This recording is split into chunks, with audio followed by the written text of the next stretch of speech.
And now for something completely different. That's right. We've got a chick who homesteads and makes sourdough bread that is to die for and has homeschooled her kids through into they're like adults now and stuff, right? Well, maybe they're not, but they are. But they're not, but they are. That's a parent perspective.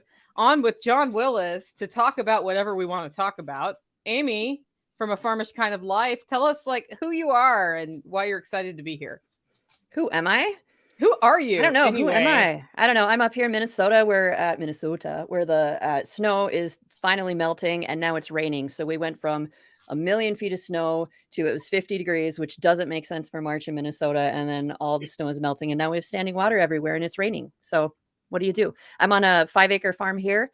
We've been here for, I think this is year 11 that we're working on. And I'm here with my hubby and our 2 sons who are, I was trying to find the mute button. I was on mute, so I couldn't answer you. But yeah, I have a 19-year-old and an almost 18-year-old. He'll be turning 18 here in a couple weeks. And we homeschooled them all the way through. And they are definitely adults. I think they've been adults longer than they've been adults because that just happens when you're doing that lifestyle. So, How does some chick who has like a penchant for theater raise 2 boys without the help of professional school teachers? Do a lot of punting, a lot of YouTube University, a lot of trusting, a lot of just, what do you want to learn? Given a lot of that permission to my kids to what do you want to learn? What's important? Let's dig into it. So that's kind of how we lived most of that life. But it was good. And I got to be dramatic and do fun things too. So I got to use my theater skills a little bit, I guess. So Yeah. I think your theater skills come through when you do videos. Because maybe you don't care about the camera being up in your face. I don't know. No. And I thought that was normal for everybody, but apparently it's not. So, okay, well, so how does this overlap with special operations equipment and John Willis? I don't know. I want to bring up your recent experience with a listener who found out your husband's a cop. Let's talk about that. Let's start there. In case you didn't know, I have been married for almost 22 years to a gentleman who works in law enforcement. He's a sergeant in the area that we live in. He's also the SWAT commander. And I had a listener who recently discovered that I was married to somebody in law enforcement and informed me that they could no longer follow me because I was married to somebody in law enforcement. So Nicole and I talked about that on the Spicy Sisters episode we did and had a little fun with that. Like, what do you want me to do? Like, do I want to keep you as a listener or should I divorce my husband? I'm not sure. Like, I don't know. It's still kind of a toss up. I've discussed it with him. He said, well, I understand. You do what you need to do, but yeah. So crazy people. Do you think he just didn't know you were married at all? What was that? You think it was really about him being a cop, or you think that he just had like an internet crush on you? Maybe. I don't know. Because I mean, after how long have you had your YouTube channel for? It's been a while. So it's been a hot minute. Yeah. It's not like you've concealed it all this time and you just let it slip all of a sudden. Right. So I thought that was interesting. And they said, I've been a follower of yours for a while. I'm like, well, if you have, then you haven't been paying attention because it's not a secret. So. Okay. So John, we've been asked for you to play theater here and pretend that Amanda's a cop and people have been following you for a long time. And they say they're going to stop following you because they just found out Amanda's a cop. What would you say to that listener? Well, I'll probably get both of your YouTube channels demonetized. So I don't care. You probably don't want the authentic. I do. We're only streaming on mine, not hers. Go for it. I don't care. It's fine. So the real deal is, what is some person who has literally no bearing in your life whatsoever? They weren't there for any of the hard work. They weren't there. They literally weren't there for any of it. And maybe they have supported your business to the tune of $100 or, $1,000 or whatever. But who the fuck are they to think that they can say anything to you about it, right? Like, it just makes no sense. And that they think that they sit in their little bubble and they communicate with you through social media occasionally. And in this case, I mean, did you even know who this dude was? So he's not really communicating with you at all. What makes him think that he's so important that he can fucking manipulate any aspect of your life whatsoever? And it's even crazier, like, well, you just lost a customer. Motherfucker, maybe you haven't looked that word up, but there's been no exchange here. So you never were a customer. But that's the big corporate the buy off, right? You go to a public restaurant, Ruby Tuesdays or some bullshit restaurant you shouldn't be in anyways. And the guy orders a steak, eats half his steak, demands to see the waiter or demands to see the manager. The manager comes out, and his first rules with engagement is to diffuse and quiet the situation and put the eyeballs back on what they were doing, right? So he rewards him by paying for his dinner. He buys him a dessert and then gives him a fucking voucher to come back in and be an asshole to the waitresses again. And they just keep getting rewarded for that. Anytime I go to Best Buy or Walmart, any place we're in a big place like that, I'll go over to the customer service desk and my wife will be like, "What are you doing?" I go, "Just stand here and listen for a minute," because you will hear it happen every single time. There will be some piece of shit there who is berating this little girl because his piece of shit from China broke, and he acts like she's going to lose something tonight if she doesn't take care of this shit. It's just insane. And they just continue to reward it and reward it. Yeah, that's just the mindset that your customer's always right. Now, I love my customers. I give them good service, but if they come at me all unreasonable, I give them their money back and say, I've refunded you. Have a nice day. That's it. We'll take all their information and put it on the internet. So usually, like nowadays, we don't specifically tag them in it, but they always out themselves. I always send them a link to the YouTube video or send them a copy of the post on Instagram, so they're aware it's there. And if they out themselves, then that's on them. And as soon as they out themselves, I have 700,000 people on Facebook. At least 1% of them are going to dogpile that dude, and they're going to drop their ratings down. They're going to call their job. They're going to make their employee like it's its own animal. So you should. I always tell my kids, and I tell younger employees, I go, hey, you might 100% be in the right with this, but you need to ask yourself, what do you stand to gain from this? And more importantly, what do you stand to lose by this? Whether you're right or wrong, and you're usually wrong.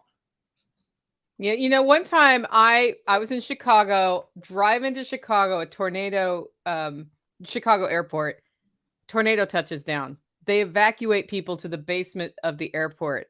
And I'm watching this happen on my phone, cancel. Like all of these flights get canceled. My flight got canceled. And I called a friend and said, make me a hotel reservation somewhere I can get to from O'Hare. Find me a car to drive. I'm going to drive home tomorrow. And they went to hotel.com, made me a reservation. I get there and there's person after person hearing from the person at the front desk, I know you made it at hotel.com. Their inventory system's wrong and I don't have any rooms. I'm really sorry. And they're just getting screamed at. And I get up there and I said, nicely, I don't suppose you have a room left because I made my reservation on hotels.com. It sounds like you're having a bad night. And he goes, you're getting my last room. And I got the last room just because I was nice. I was not going to force it. I'm not going to yell at them. I understand how these things work. You can actually point out a problem without being a dick about it and get much better results. Just remember the person you're dealing with. When you're typing that email feverishly, Amanda will be like, are you internet fighting? Because I'm typing super fast. Like, yes, I am. Remember, before you hit send, the person you're talking to, they're the person that can solve your problem if they really can. They're also the person that can just decide not to help you. So the person, they can give you what you want. They can also keep you from getting what you want. Yeah. Mike says, nobody understands what the customer is always right means. Yeah. Who came up with that? Wasn't it Woolworths? That was part of their marketing campaign. I don't know, actually, but it was somebody in that era. Just like diamonds are forever and diamonds are a girl's best friend. You've been sold. You're being marketed to. Are we? Yeah. I've bought plenty of times. Speaking of marketing, I recently found out through the grapevine that some people who have come across me think that I do the marketing for the homestead and Tactical does all the work. Well, that's kind of true. It's not, though. Oh, come on. Even if it is true, I do the marketing. Even if it is true, everybody agrees. I've seen his finger crushed. I've seen him animal bitten. Okay. Who spent all weekend processing pigs this weekend? Tactical or Right. Nicole? No, I got you. I've been there. I know. Nicole really does work. She runs those classes. I've been there when she has Texas Chainsaw Massacre turkeys. Like, the video was so insane. I'm like, Nicole, is there any of this you don't want me to put in here? She's like, put it all. I go, you want to watch it first?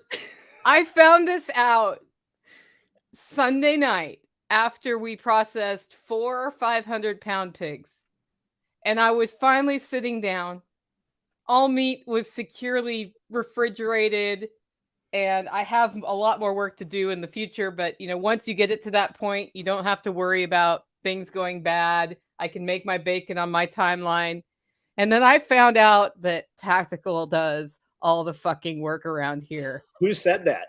Where'd that come from? It was somebody at Self-Reliance Festival said it to somebody who lives nearby.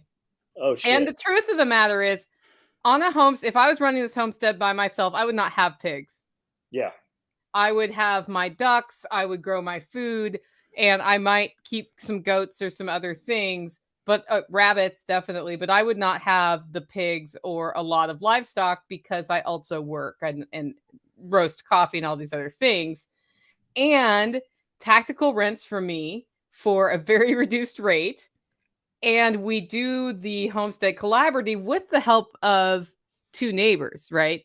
So my other neighbor was over here that whole time also processing pigs. Tactical was gone for the weekend because he raises the pigs, and we thought it was a good time to process them while he was out of town. And we were right. And it is what it is. We all do our little piece. And because there are multiple people involved, just like the old days where neighbors helped each other. Go back to that piece about it was a good idea to process while he was out. Did he not want to process the pigs? I mean, did he not want to kill them off? So he would be willing to if he had to, but he has a much closer relationship to the animals he takes care of. And particularly the moment they get shot is not his favorite. I understand. And so what we've done in the past is send him away. He comes back midway through the day and helps and doesn't have a problem with that. But this time he was just going to be gone the whole time. And I thought, well, that's just like, we got to get these things processed. We'll just get it done. And you've worked hard making these pigs handleable. So yeah, you chill out and we'll just do it. I think people have an idea from watching they watch you for different reasons, right? Some people watch me just for the tactical gear. Some people watch me just for the cars and the watches and bullshit. Yeah. And the other guys watch me just for the homesteading and gardening shit. But they don't put all that together, a lot of them. So they're very compartmentalized, especially whichever channel that I'm pushing the media to.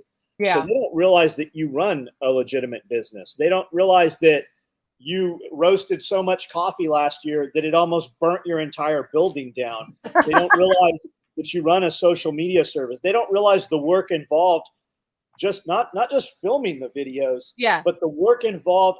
I have 50 unpublished videos right now for YouTube because I have to literally watch the video, see what my click-through links are going to be, appropriate affiliates, and any Amazon products in there.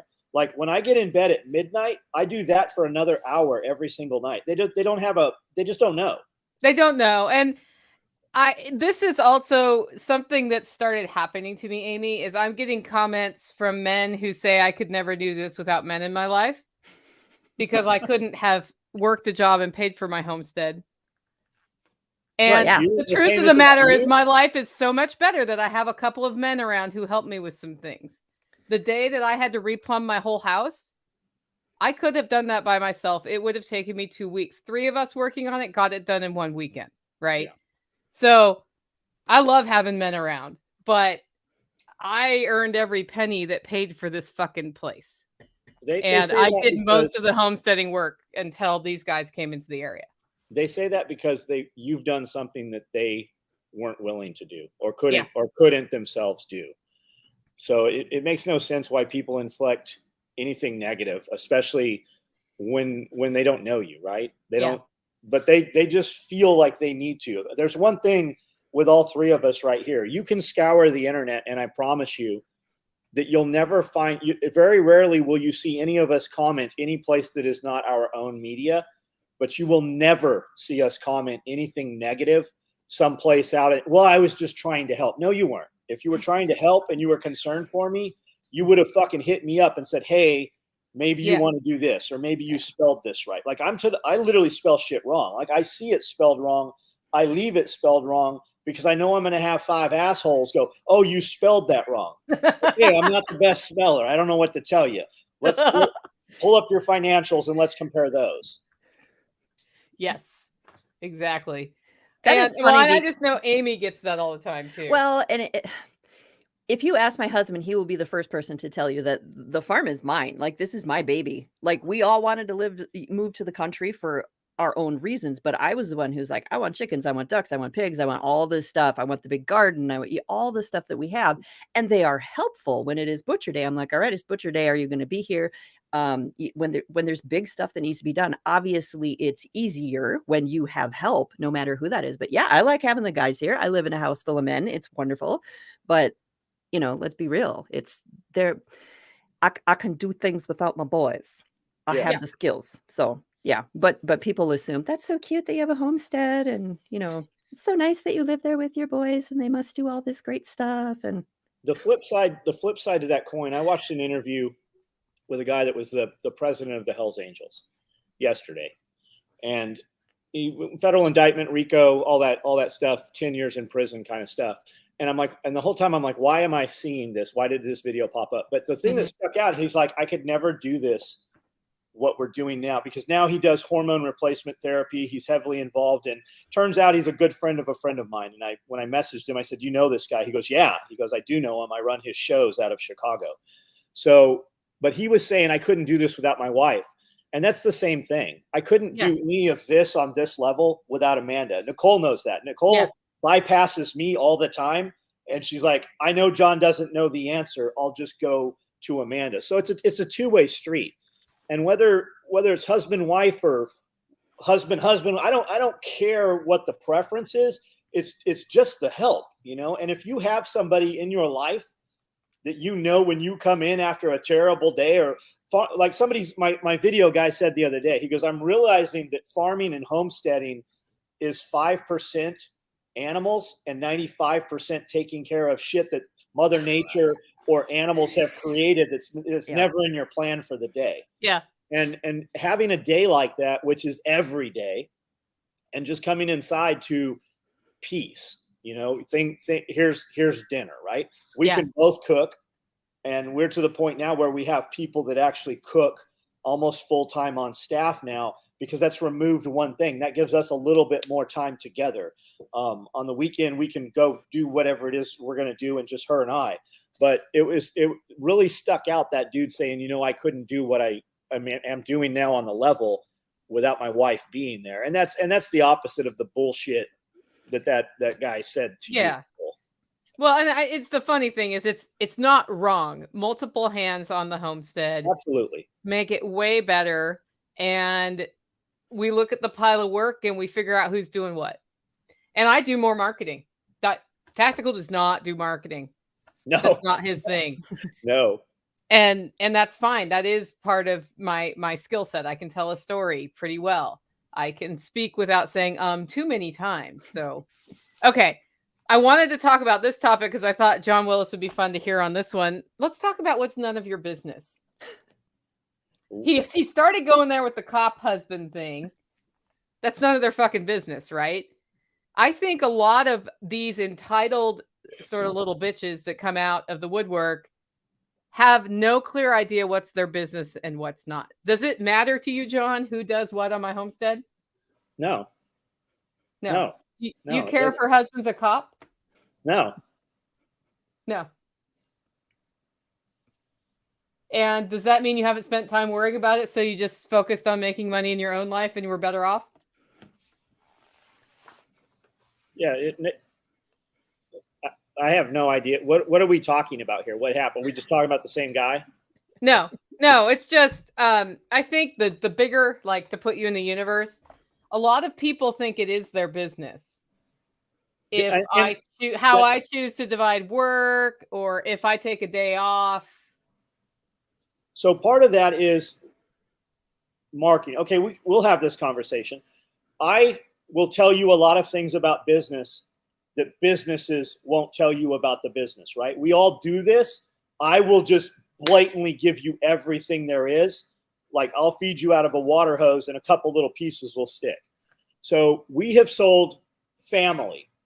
And I said, my big thing for the last couple of years, dudes are like, I want to do this, but so-and-so's not on board. Or how do we do this at the next level? If you build something that you believe in your heart is the right thing to build, and you believe it's beautiful and it has value and it will continue to grow, if you can do that, other people that want to be a part of that will show up, and they're going to be aligned with you and they're going to help you. So community, right? That's the big word. It was tribe a few years ago. Now it's community. Family. When people say, hey, I love your video, I always reply, thank you for being part of what we are doing. We include them. We are open to them. They can come here. People move here and show up in town and walk in the door. And I'm like, so what are you doing in town? They're like, we just moved here. Why? Because you're here. So we include them. And that's a double-edged sword. When you get, I call people retards, right? You fucking little mongoloid. I say that to these kids all the time. And I just throw that word out. Like you'll get those people, that dude who's having an issue with what Amy does in her personal life, and it's none of their business. But they are not, we're not working on the same brain wavelengths, right? We're not on the same energy level.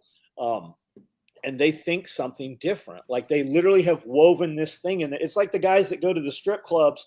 They have ATMs in strip clubs, and they'll empty out their daily limit and give it to the stripper, and then be surprised at the end of the night when she doesn't acknowledge him and has 5 dudes escort her to her car. It's the same exact thing. They have this thing in their head that the more they pay her or the more they watch you, and you probably don't even realize it. Both of you ladies have no idea probably. I mean, you do somewhat, but there are dudes that have this idea in their head that you're their online, like they don't realize you're the online girlfriend, but you're both attractive. You both have something going on. They found you somehow, and they have a little bit of access to you.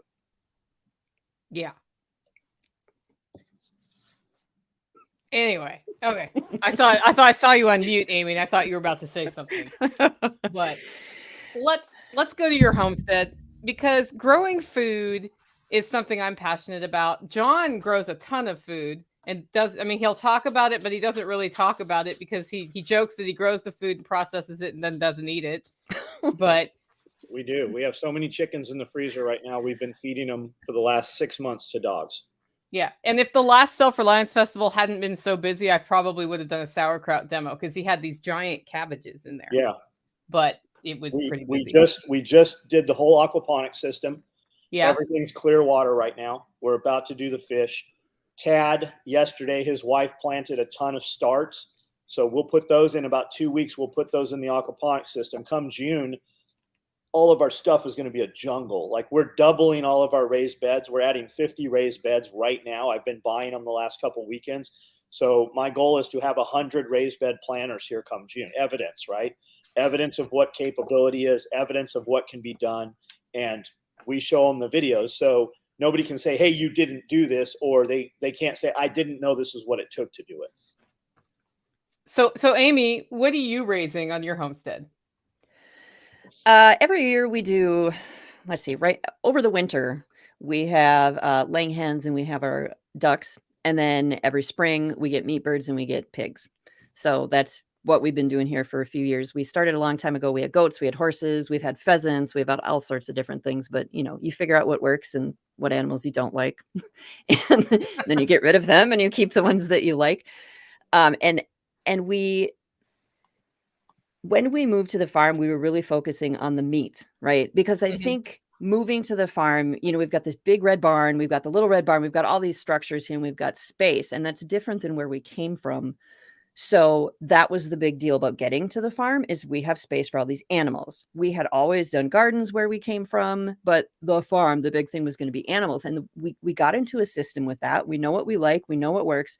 And now this year, I almost feel like we're really going to focus more on gardens and what we're growing, because we're looking at it's getting harder to find feed. There's feed shortages. The price of feed is going up. So we're going to try and dig into how to be more self-sufficient with what we're feeding our animals, because we've just always relied on the feed mill that's 4 miles away. And it was last year that we were like, we'd go in and there'd be, oh, we don't have that, we're out of that feed. We could substitute this feed. So we started looking at it last year. This year we're looking at it more. But we've always had a garden here. We also have big raspberry patches. We have grapevines. We have all that. But we've never been super intentional about what we plant. It's just been, we're going to toss some seeds in the ground, see what grows. Oh, this grew. It's awesome. We've got tons of tomatoes. We're going to make sauce. But it's never been sit down, plan out what we're going to do, plan out how much we want to get. What are we going to do with all that?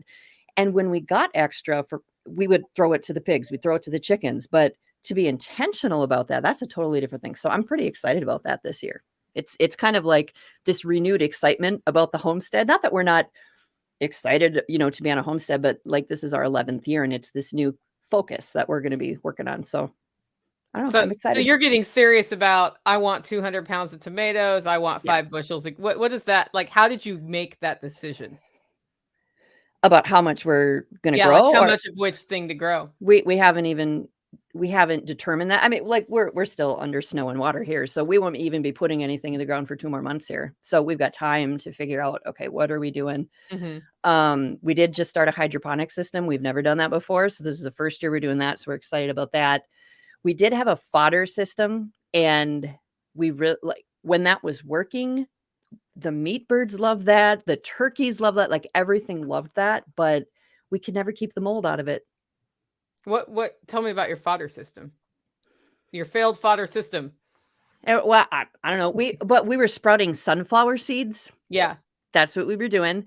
And my husband built this thing and it was super cool and it was great, but it's just like it would always get mold and then we clean it out and start over again. And it was just, I don't know. That was like 4 years ago that we did that. So did you put chamomile in with the water? The scary mailman is here now. So my dogs are barking. That's but okay. No, we didn't. So I'm sure there's something that we were supposed to, like we could have added that would have helped, but I don't know if this works, but Spirko used to infuse his water that he used to water the seeds with chamomile. So he basically made chamomile tea and that kept the weird growth down. Does it matter if it has mold? I don't know. Does it? I fed my animals moldy seed and Did you? And I didn't see an issue. Also, I've watched hundreds of hours of videos on fodder systems, big and small, and the bucket and the trays and everything. And the common theme is bleach. They put a cap full of bleach in. It doesn't affect the plants. It kills the mold for some reason. And if you're using city water, which we are, it comes chlorinated already. So we saw some mold, but we didn't ever worry about the mold. We've never, everything I see on the internet, I mean, it's a wonder that we have any animal stock today because it didn't die the last 100 years, from all the stuff they say will kill these things. But we do a lot of stuff that if I showed on the internet, rabbit people would lose their living minds over. Like, oh my God. I mean, I'd have protesters out here for having more than one rabbit in a cage. It's crazy. You said you learned what animals do you not like? I did not like goats. Oh yeah. John loved goats. Did you? 3 of them. Yeah, there's none here right now. None. Yeah, I don't know. It wasn't. We got them because we were going to milk them, right? And so we finally got to the point, okay, we've got the goat's bred and we've got the babies and it's great. And we're going to milk. And then nobody wanted to drink the milk. Yeah. So that was like, basically, I was like, okay, like I'm doing all this milking. But there's something about, like, I like baby chicks. I like baby turkeys. I like that. I get really stressed out with those larger animals and babies.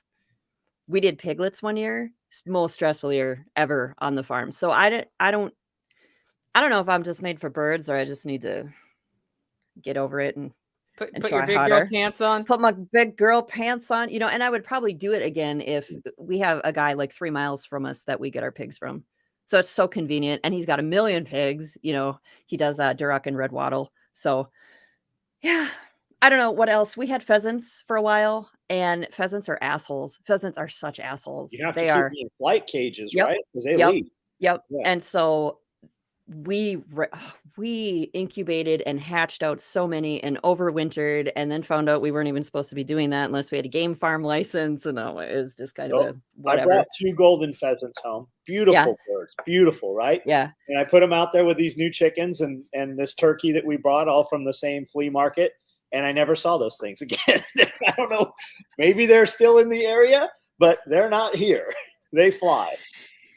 Yeah, Well- it was a challenge. They were, if they had a chance to go, they went. You know, if they got out, they went. But man, they were mean to each, and we had tons of space. People were like, the reason that they're fighting is they don't have enough space. No, they're kind of assholes. So we called them little ninja assholes. And so when we decided, you know what, we don't want to go through this whole game farm thing, and then people knew we had them, and then we were a little worried somebody's going to show up and be like, you shouldn't have these pheasants here. You shouldn't overwinter and hatch out pheasants. And I decided, well, guess what? We're going to switch to ducks. So that's what we did.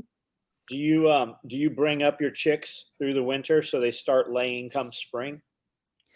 We last time we got chicks, we usually get them in the spring. Okay. And That's then- what, like Tractor Supply right now is starting to get their chickens, their babies and Oh, stuff sure. right now. Yeah. But people don't realize you're not going to get eggs out of those birds for 6 months, right? Right. So we brought up 60 chicks all through the snow. We just had them in a 10 by 10, heavy density, so body heat. We didn't supplement. We didn't have a heat lamp out there once we put them in the kennels, and they all started laying this week. So we've Wow. got an additional 50 some eggs every day right now. Wow. Yeah, That's we've great. always got our chicks in the spring, just Got because it. that's when most people are getting them around here. So We should serve scrambled eggs at Self-Reliance Festival. We could totally do that. Plus, I have hundreds of gallons of freeze dried eggs already. weren't you doing water glassing? Didn't I see you comment on my thing that you were trying Me? water? Yeah, you, John. I very well could have commented. I have never water glassed anything. I've watched a bunch of videos on it. We produce a ton of eggs, so much so we give away, 5, 6, 7 dozen a day to employees. The employees are like, "Oh, I don't need any more eggs." Yep. But I consider it meat on the hoof. Like I have 80 rabbits. I just consider that meat on the hoof. And then when we have too much, we give it away, or I don't even bother selling it. We just give it away. I've been feeding, my dogs are eating complete raw now. We're just feeding them entire rabbits. But I consider it just, it's here if we need to scale it, we can easily scale it. Well, and you learn how to do it, because Yeah. if you're just going to start raising animals or whatever, because you can, because that's your survival plan. If shit goes wrong at the grocery store and you've never done it before, it's not going to happen. Right. By the way, I think we have a troll. I'm agree. looking for him. I agree with that. Yeah. I wanted to see what he said. I don't even see him. Oh, it says, Right I there. think self-sufficiency and all this off-grid stuff is breeding ground for white supremacy. Well, why is he here? I don't know. Why? And he's probably joking, right? It's probably a joke. Give him a second and let's see what he really thinks. But why do people spend so much time watching stuff that they don't like? Yeah. I intentionally put hashtag Trump and hashtag MAGA a lot of times when we put up any of the new shirts, because I know they're going to show up, and they show up in force, and it spurs my algorithm. So my sales go up tenfold that day when we use those hashtags. But it's a trip.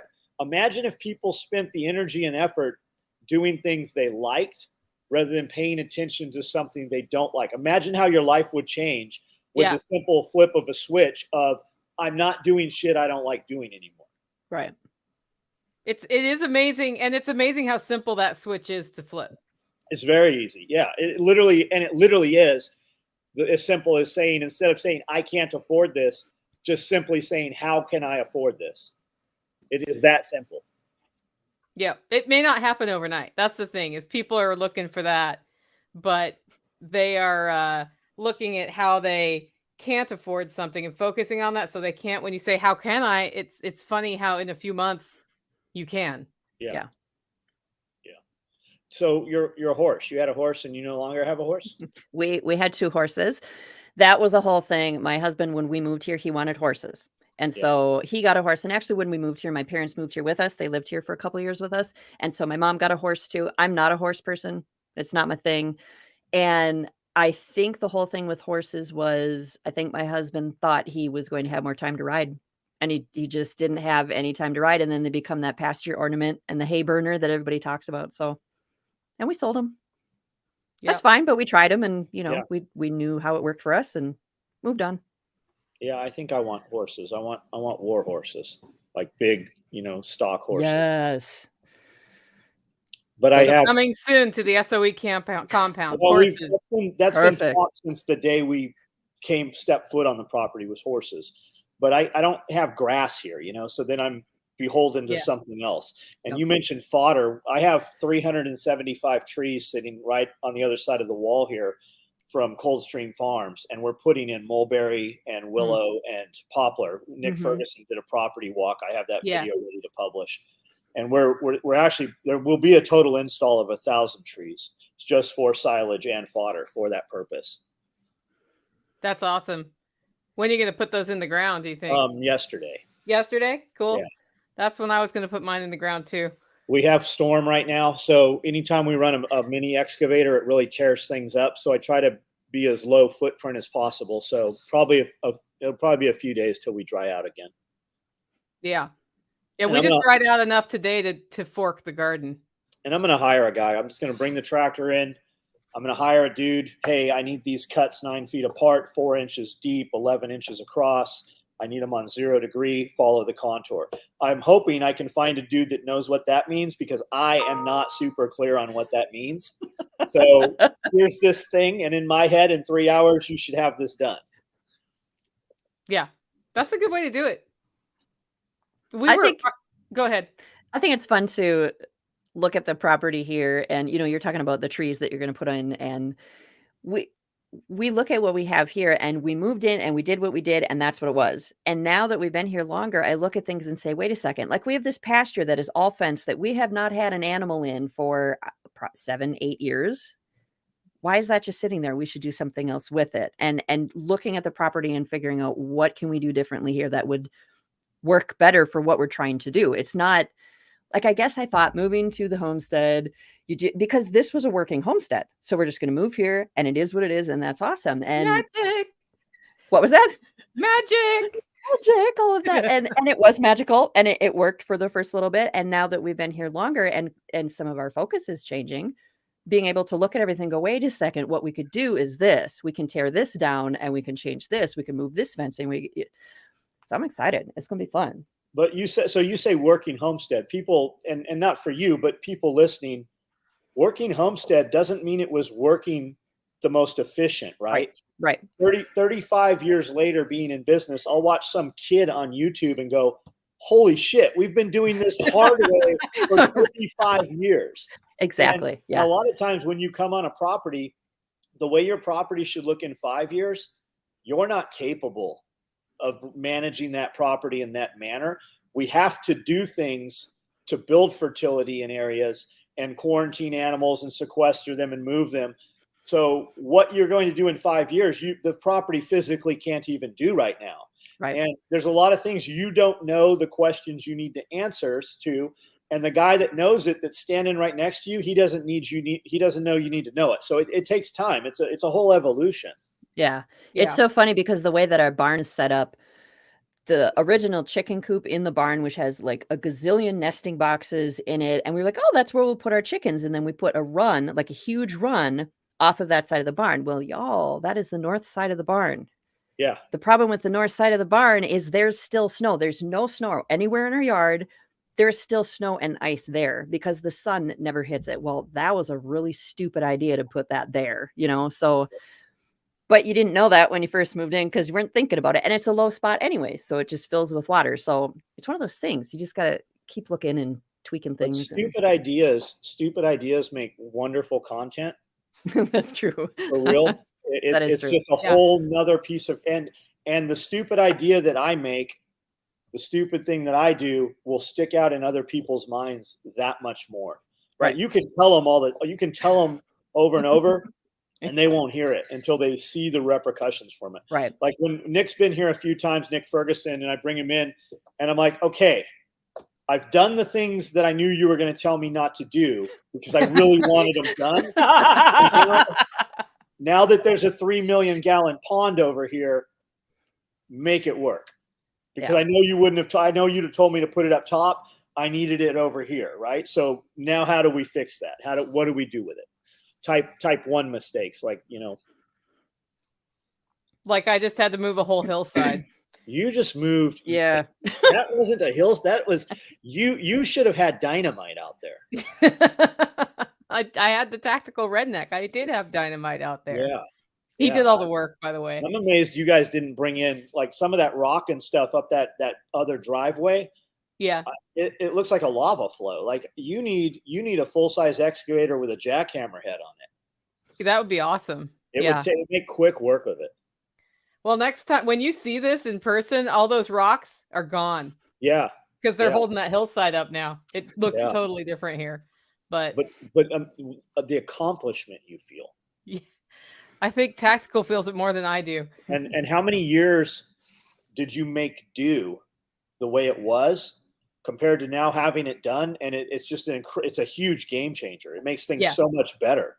Yeah, 15 years before that got done. 15. So, worse than the chicken coop in the wrong place. My chicken coop is still in the wrong place.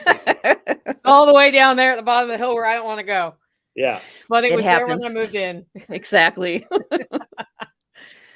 And I think that's because people think you need to put your chickens far from your house because they're going to smell bad. Chickens do not need to smell bad. And if they are, just bring in more material. I mean, more mulch, more. Right. If I'm going to raise 50,000 chickens, which I never would, but a lot of chickens, even 200 chickens, I might put that further away from the house. But for my 24 ducks, it's just a little bit more wood chip going in, right? Yeah. Well, ducks poop a lot. I mean, if you give them access to concrete, they're going to shit all over it. Mm-hmm. They'd shit on your porch too if they could get to it. Yes, they would. Yes. Yeah. They can't get to it, can they? So I thought it was we would drive up and down the road going to the post office and stuff. We're out kind of rural, and every day we would see a peacock, and I'm like, "Whose peacock is this? Where's this peacock coming from?" And it's sitting over at my old property all the time, hanging out up on the porch. So I'm like, Jeff, get the guys, get the nets. We're going to go get this peacock. So we've got 4 or 5 videos of us running around like idiots trying to catch this peacock. And the peacock would eventually always end up in the tree. And there's a crowd of people watching us chase this peacock around. We probably got 5, 6 videos of this. And finally we capture, I'm just driving past one day with the boys and the peacock's up on the steps and it's an enclosed patio. And I go, I got the peacock. So I grab the peacock. After all these crazy things trying to catch this thing, I've got this peacock. I open the door up. I go, move over, and I throw the peacock in. And the peacock's like beating the shit out of the kids in the car, and it's shitting all over the back of the Dodge. So we get home, and I'm like, okay, go get the camera. So we've got the cameras now. We're going to take the peacock up and introduce him to the turkeys because they're similar sized birds, right? He should stay there with the turkeys. And he did for about 10 minutes. And then all of a sudden he's down at the front door of the building over all the fences where all my cars are. That peacock lived on one of my Porsches and on my Range Rover. Every morning I would come in and that thing was on those cars. I don't know why those ones, because everything out there is black. And finally I'm like, the peacock's got to go, but I don't really want to kill the peacock. So we're chasing him around and we've got all kinds of videos. There's probably 20 videos of this damn peacock. Literally 15, 20-minute videos. We got this dude out there. He's like, okay, I'm going to take a hubcap and I'm going to put it in front of him and he's going to see his reflection. And he had me sold on this shit. So finally, I'm like, look, okay, kill the peacock. And this dude that worked for me, Paulo, he goes, I will catch your peacock. And I'm like, bullshit. He goes, I will get the peacock watch. So he goes out to a fig tree and he pulls this big fig off. And he kneels down and makes some peacock noises. And damn if this thing didn't come over and to him and he picks it up. I go, what are you going to do with it? He goes, I'm going to take it home, my friend. So a couple days go by. I go, what'd you ever do with the peacock? He goes, he was delicious. But the peacock, like you want peacocks because they look neat at the zoo and shit. But until you have a peacock tearing up all, because they scratch they're on the hood of the car roosting. And when you come in, he knows he's not supposed to be there. So he panics and scratches the shit out of your car. Yeah, that went over well with you, didn't it? I'm unconnected to those. They're just cars now. I had thought at one time that it would be cool to have peacocks. That's before we even lived at the farm. It's like, oh, and we'll get peacocks. My husband was like, no, we're not. Because exactly that. He said they'll be on the cars. That's all they'll do. And so no peacocks. Only thing better than that is monkeys. Get monkeys. Monkeys don't get into everything and make a mess. No, they bite your fingers off. They throw shit. It's like having a 2-year-old for the rest of your life. Right. Yeah. I already have a dog in pants sitting next to me. Today's her pants day. Yeah, she's really happy. Not the best sewing job. Like, it's not up to SOE standards. All the seams are on the outside, so they won't scratch her. But yeah. So we got the puppy, right? Who's 160 pounds now, about-ish. And we had him up there with the Pyrenees. We wanted something with a little more mouth behind it, so I get a Kangal. Think Anatolian Shepherd, but superhero version of him. So we put this puppy out there, and the girls, older livestock dogs will train younger livestock dogs until the day he decides he's not going to be trained anymore. So he would chase some chickens around, and they would pounce on him, and he'd yip, and you're like, oh, the girls are putting the law down. They're training him, right? And he just got a little bigger. So as the growling became, nipping, he would bite. So he got a hold of a canine in one of the Pyrenees' foot. So we take her in. Amanda's like, John, there's blood everywhere. I'm like, maybe. So I go out and there's blood everywhere. Like this time there was. So we're like, how are we going to move this dog? It's bleeding like all over the place. So we take it to the vet. The vet sews her foot up. And a couple days later, she has unwrapped the wrapping and removed the stitches herself. So we take the dog back 5 times to the point where the doctor sews a button on this toe and a button on this toe and figure 8s them and like laces them up because there's no tissue left to connect this thing. So I have to now put her in a crate inside, which means I have to take her out every hour to let her pee. And she has now, she's chewed through 2 cones. She's removed her wrapping a dozen times. So when Amanda and I want to go somewhere on the weekend, we got to load this 110-pound dog in the truck and then go. We're at the Bass Pro Shop in Memphis. I got to take this dog out and find some place for it to pee every hour. So we sew up. I end up having to sew, we bought every dog muzzle there was. We bought everything. So I sew this mesh like you put over high-value prisoners, right? When you snatch the dude up, you put the hood over his head, right? And they throw him in a helicopter submarine. I build this out of mesh, and she totally mellows out because she can see. But she got to the point where she's chewed, but you're bad sew job. I have 52 sewing machines in the building, and it looks like a blind guy sewed this thing up on the outside. But boy, did it work. Boy, did it. I think we could probably even market those things. You probably could. That's been the hardest thing because I've been rehabbing this dog since January. Yeah. That's been the hardest part is the constant cone. And I have gone through every iteration of commercially produced cones at this point. Yeah. The only thing that works is one that's made for a German Shepherd that's way bigger than she is. She's like a 35-pound dog. And then the pants now work. Yeah. Because she can't get through the pants. But and the cone's horrible too, because they can't get in the crate with the cone. They knock everything off with the cone. And my dog destroyed every cone we put on that. Yeah, dog. They'll break them. Like for sport. Yeah. You just bang your head against things. It makes a neat noise and eventually crumbles, and then you can take your bandage off. I think they do it on purpose. They're like, if I make this noise long enough, he will take this off of me. Yeah. Well, how about this? What's your craziest I rehabbed an animal I should not have rehabbed on my homestead story, Amy? Have you had any gimpies that you took care of and you're like, why did I just spend 3 years taking care of that limping chicken or whatever? After I tell you, I'll probably think of a better one when we're done because I'm sure there's been a million of them. But I was I used to try and save the baby chicks that, didn't hatch all the way. And I'm like, no, I can save them. And then you'd help them out. And it was like, no, they weren't supposed to. They weren't supposed to hatch, maybe was what was supposed to happen. And I'm sure there's a story, but I can't think of one. I had a rooster. Go ahead. Go ahead. I had a rooster that develop scissor beak, Oh, where their beaks go two different directions, and the only way to feed him was from my hand from a little pile of food. And he was like this big, and he'd eat from the little pile of food. And we called him Gimpy too, because Gimpy 1 had already died. I hadn't learned the lesson yet. And for like 2 months, I'm hand feeding this fucking rooster until he killed anyway, because genetically, the reason he had scissor beak is he had weak genetics. Yeah. So My kids are lucky they're alive right now. Much less, there's no damn way I'm feeding a rooster. Your what are lucky they're alive? My children are lucky they've made it this long. I'm definitely not taking care of animals like that. So when everybody wants to keep the cute little runt, right now I've got a box of 9 bunnies up there, and most of them are about this big, and one of them is about this big, right? So everybody wants the cute little bunnies, but we don't breed those. Like we remove those quickly. Like if it looks like you're not going to, like, I don't take bunnies that have got out if mom pulled them out on the wire.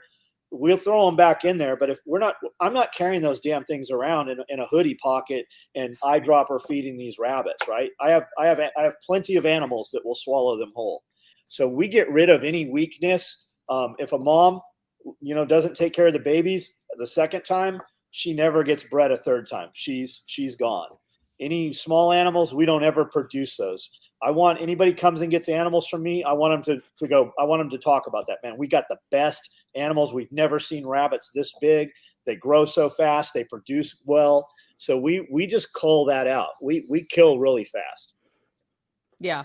I will say that, when my parents were living here for a couple years, when we first moved in, my mom would have turned this farm into a rescue, is what she would have, because she was real, like, she would search the internet for animals that we are going to bring here and we is going to save. And I was like, no. And it was very clear we had 2 very different ideas of what the farm was going to be.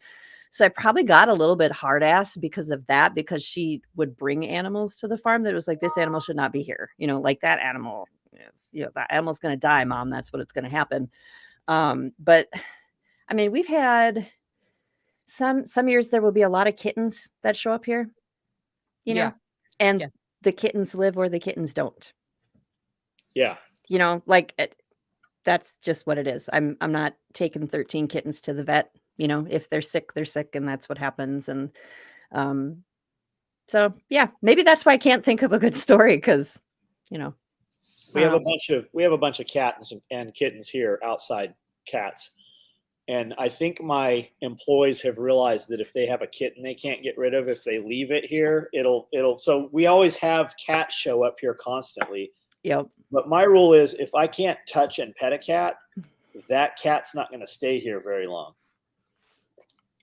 Yeah. We always have a lot of cats dropped here.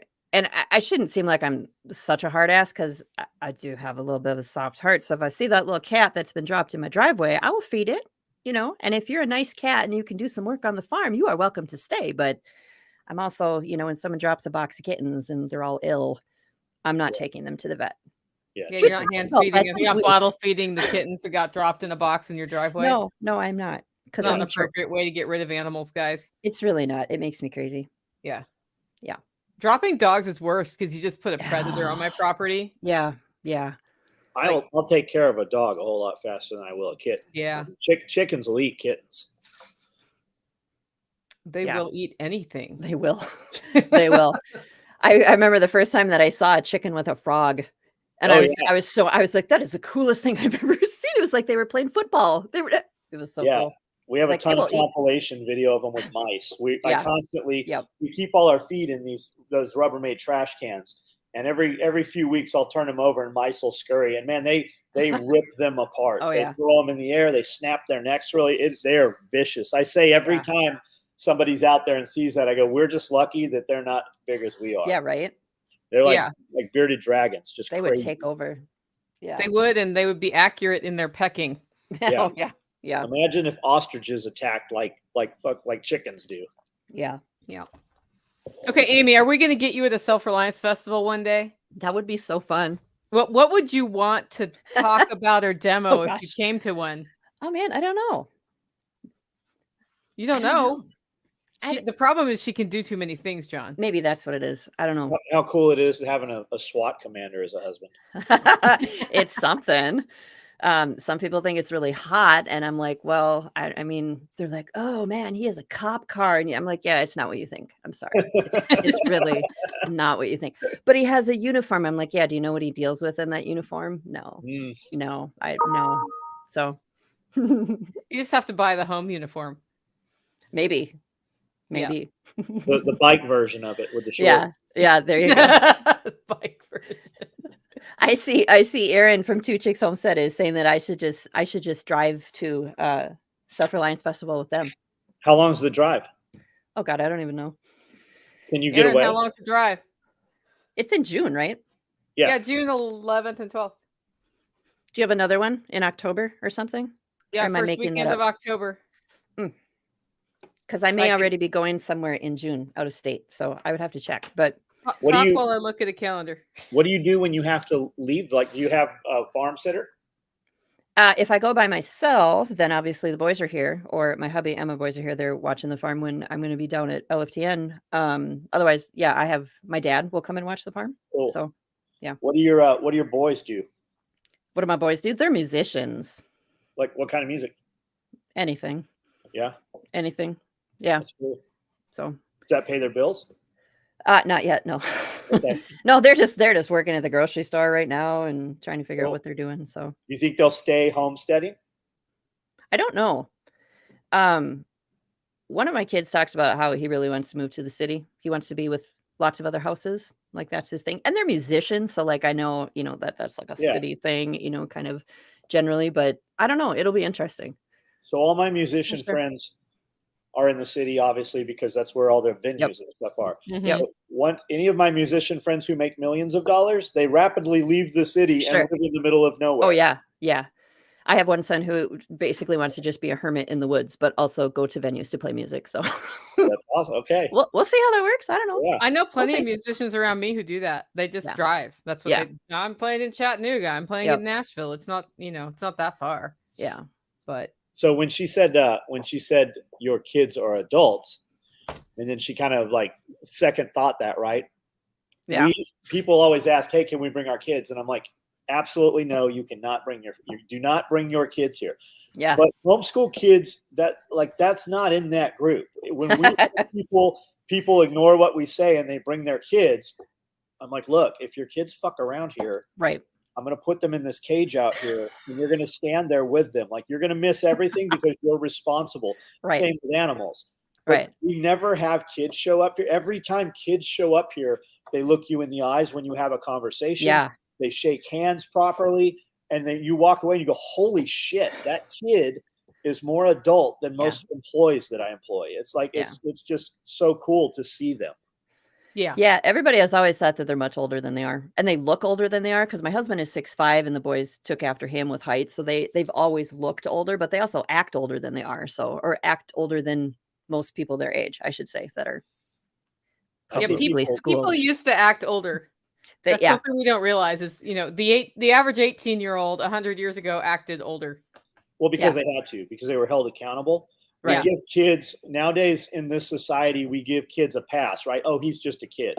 Yeah. And I have a kid that works here for me that is really done amazing. Like in the last couple of weeks, complete polar opposite. And I go, look, man, I'm going to tell you some shit that nobody's going to tell you, and I'm going to tell you as an adult. So right now, this might hurt your feelings, but a year from now, and 5 years from now, and 10 years from now, this conversation is going to mean something different to you. Mm-hmm. And I just lay it out. I'm like, look, you do stupid shit because you've been allowed to do stupid shit. In the real world, if you did stupid shit, it would kill you. You go 100 years ago. Right. You've never walked out of the door and something wanted to eat you. You've never turned the power on and it not come through the wires, right? Yeah. I go, but you do stupid shit, and I show you how to do it, and then I make you show me how to do it so that I know we're clear in communication.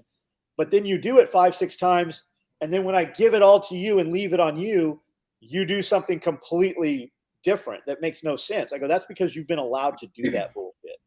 And I guess it just sunk in one day because it was a poll. The next day I go, what happened?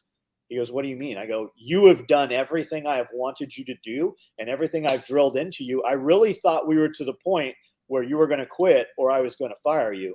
And now, like, something happened. I go, you think about, you don't have to tell me right now, you know, whatever that is, but at some point, a week from now or a month from now, tell me what I said that made the difference. Like, when did it click? Like, what happened? Did he ever tell you? No, I haven't asked him again. Yeah. But it's kid shit, right? We allow kids to do dumb things and we don't hold them accountable for it because they're kids, right? Yeah. I think we kind of, we've let, I mean, we had our kids staying home alone, probably older than or younger than they should have been. They were watching the farm while we were gone for the weekend, probably younger than they should have been. And I think, like, a long time ago, that's what happened. Like, we expected more of kids and it was okay. Like, kids haven't changed. I think it's the parents and it's the society that has changed. Kids, as like a human being, they haven't changed. Yes. So it's, I don't know. It's, we run our household a little different than I think a lot of people nowadays do, but closer to what it would have been. And I don't, like, we have a very respectful household, I would say. But we've never been like, this is what you will do. And blah, blah, blah, you know, like, we're not like, on our kids, but there's a respect there, you know, that they understand this is what I should do. Do you know what I'm saying? And maybe, yes. I don't know. You know, like I asked my, one of my kids the other night, they were leaving to go somewhere. And I said, when are you going to be home? And they said, well, I'm not sure. And I said, well, if you're not here, I guess I know you're not here. You know, like, I don't need to have a curfew for my 18-year-old, you know, like, it just, But those kids are different, right? Because they grew up with responsibility and they had tasks that kept them busy. Nowadays, that doesn't happen, right? It used to be you had to have a garden if you were going to have food because you just couldn't go, the accessibility wasn't there. The Amish say that a child is never profitable until they reach 13 years of age. But at age 3, they're starting to pull eggs and they're learning how to do tasks on the farm. Same with, you know, you had huge families because you had to have child labor. And now we've turned that into something completely different because we need you to send these kids to school so they can be indoctrinated so we can teach them how to not like your way of life. Right. And this is the pacifier. You walk in restaurants now, 10 years ago, you would hear crying kids. I'm like, okay, you can put that on mute or you can take that to the parking lot. You don't as much anymore because they're enthralled here. You can't walk through a grocery store. Every kid has a smartphone now, like a 2-year-old child. And that's the whole thing, right? And if this goes off, they don't know how to do anything but this. They don't know how to communicate. And that's a problem. But it's by design. Literally, you can see videos from 10 years ago saying, hey, this is what we're going to do. It's the whole universal basic income thing. We're going to give you a little bit of money so that you can sit on a couch next to 5 other dudes. You're not going to have a real girlfriend. You're going to have a girlfriend in these goggles, and it's already happening. Yeah. So the Facebook Meta thing, if you really dig into that and look at what that is with the Oculus goggles and stuff, there's insane shit happening in there. And these kids, especially with the diets and stuff, estrogen's up. Boys are more girls nowadays.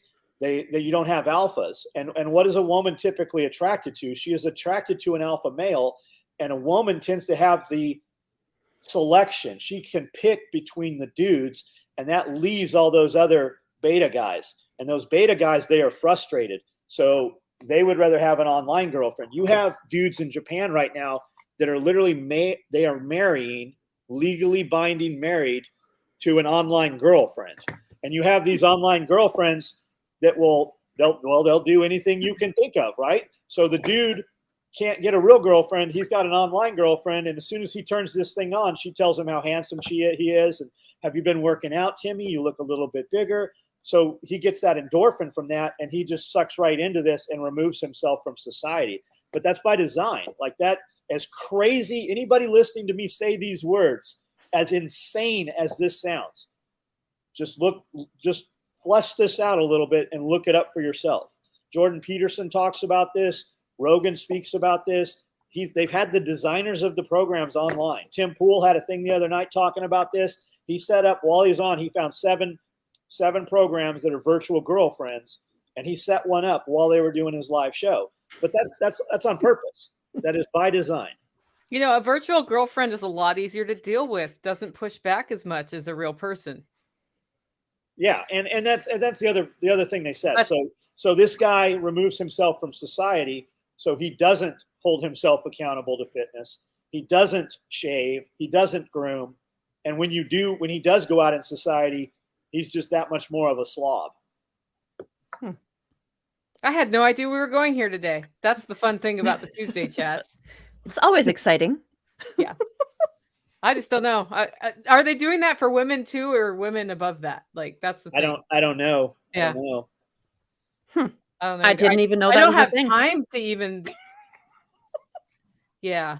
Somebody said kids shouldn't have phones. When you look at the high value, like high income earners, a lot of their kids don't have phones. When you look at the dudes they interview from Instagram, when they decided to put the like button on there because the endorphin release, it's as addictive as heroin. And those guys said, we don't let our kids have phones. None of our children have phones. Bill Gates's kids, they don't have phones. None of those people's kids have phones. They don't have access to them. Yeah, I mean, most people with children or with, I guess, teens who are adjusted to phones went through a long time with no phones. And then when they introduced the phone in, they've been guiding them through how to balance the phone. Yeah. Mm-hmm.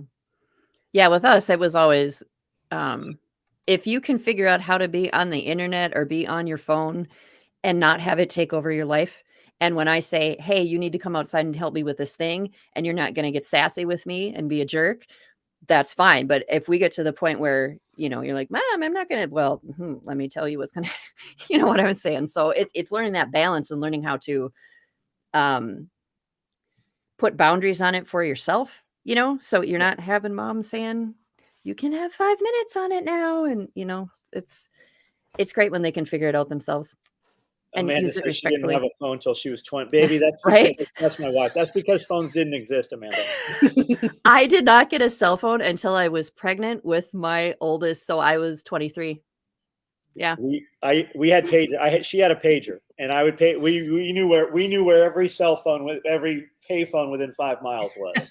So we were just as bad. We just had a different addiction.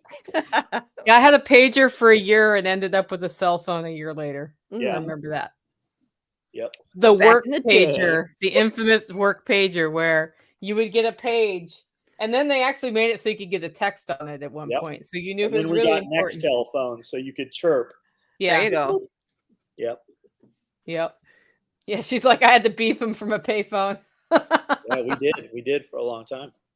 Yeah, I still have that Nextel function on my cell phone. Yeah. You can. It's an app you can put on there. It's the best way to communicate with the holler neighbors because who knows where they are, and it just gets to them. So, Right. Yeah. I don't know.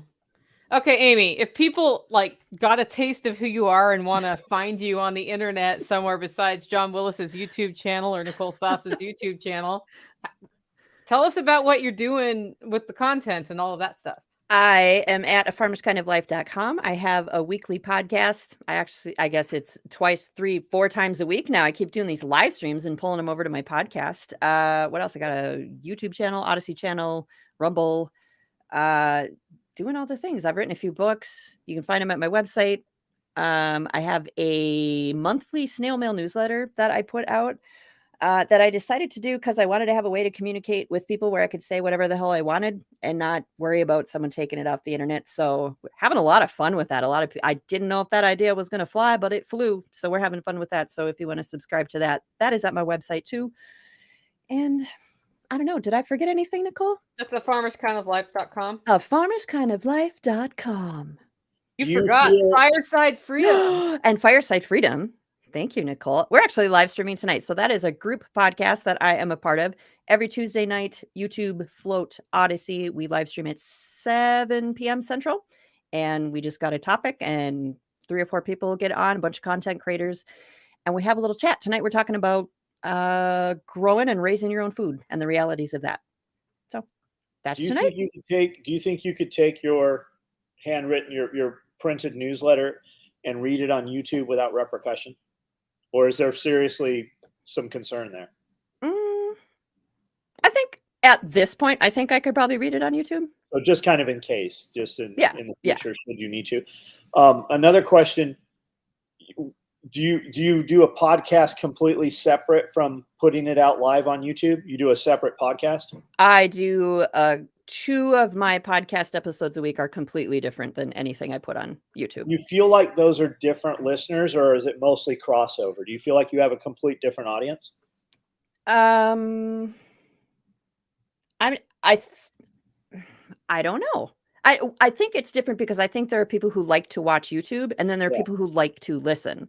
But now, like I've started doing these Friday morning live streams on my Farmish Kind of Life channel, and I started uploading those to the podcast, and people love those. And I was like, oh, okay. So that's what we're about to take. I do a live video every night at 9:00 on YouTube, and it can literally be anything. And it could be 30 minutes, but if the conversation's there and people seem interested, I'll go 2 hours. So we're going to start ripping those down like Rogan does, and take like a guy's like, hey, how should I store water? And I've got a really good 15-minute presentation just verbally on how to do water. So we're going to rip those out and go the importance of storing and make its own videos out of them. And then we'll also take the whole podcast, remove dead air or any distraction, and then put that up as a podcast. Yeah. I think it's been good. And I think it's just really nice to have that, especially as we're getting into what I call the farm season. Things are starting to wake up. It's so nice to just pop that in your ears and just let it go all day. All those things have been uploaded.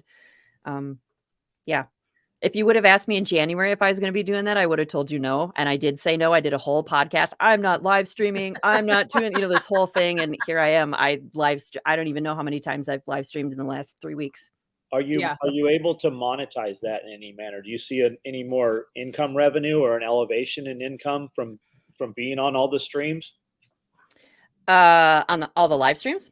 Well, just putting out like a podcast and putting up more YouTube videos and I would say that it brings more it brings more eyeballs to what I'm doing, but I would say that there's an increase to like my monthly snail mail newsletter. I would say that has come from that, but like my podcast is not monetized. I don't have ads on it or anything. Right.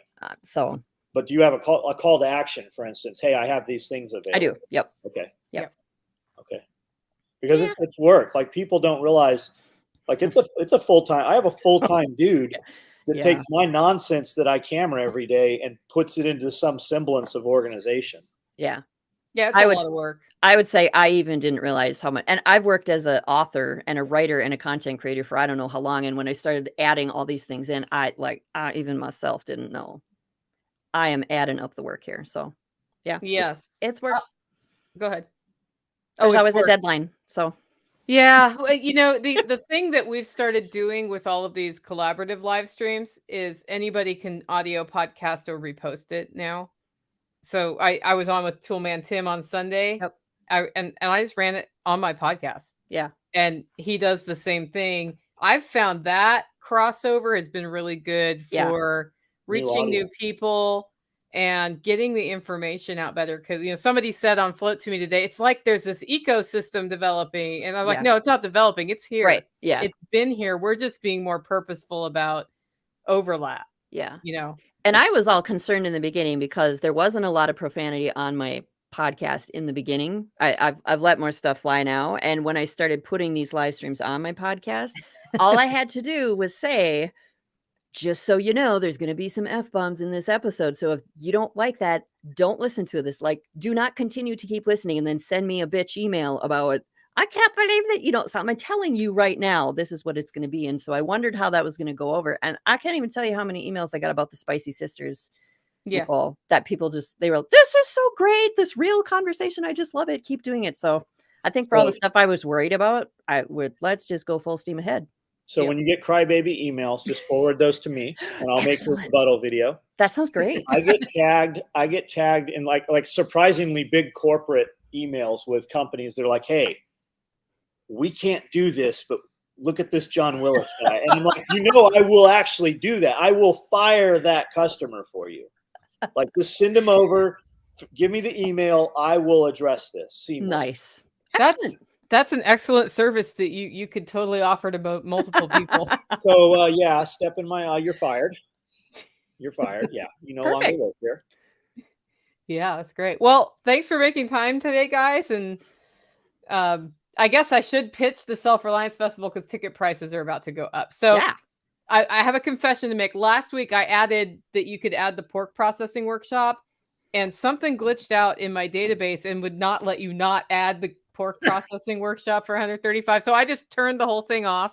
You have to register for pork processing separately. Self-Reliance tickets, selfreliancefestival.com are $35 through the end of this month, which means you better get your ticket now. And it's just going to be a really fun combination of presentations and demonstrations and a really good way to meet people in person. And I know we're going to get Amy down to one soon, even if it's not this next one. October 1st and 2nd, by the way, is the October Let's one. do it. Yeah. Let's do it. That'd be fun. Look, We guys, can have a Spicy Sisters session if we do that. Oh, will there be 4 Roses whiskey there? Yes. all you guys talking about the distance, right? Guys are like, hey, it's too far to come. We have people that come in from Australia, Canada, Germany, Japan to come, like, and attend, right? We have guys that come from California and Florida. So you don't want to come, that's fine, but it's too far. That's not a thing. And the $35, this will be the third one we've done.